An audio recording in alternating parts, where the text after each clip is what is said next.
I'm all set.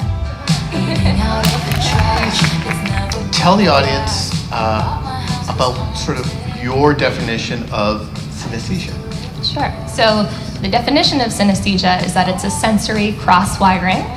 There's many different forms. For me personally, I have auditory synesthesia. So for me, sounds are colors, patterns, textures, and movement.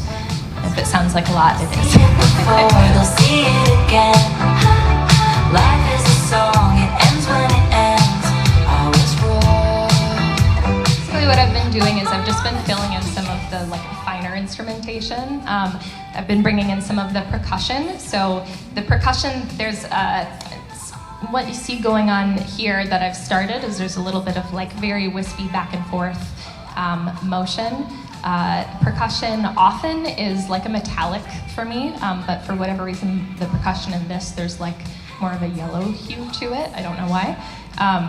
And yeah, bringing in some other movements from the different instruments, some of the more featured electronic guitar moments are kind of what you see here starting to take shape. You were in it for real. She was in her phone. You were just a pose. And don't we try to love, love. Give it all we got. Finally left the table. And what a simple thought. You're starving till you're not. All of the foes and all of the friends messed up before, they'll mess up again. Life is a song, it ends when it ends. Okay. So that's completed.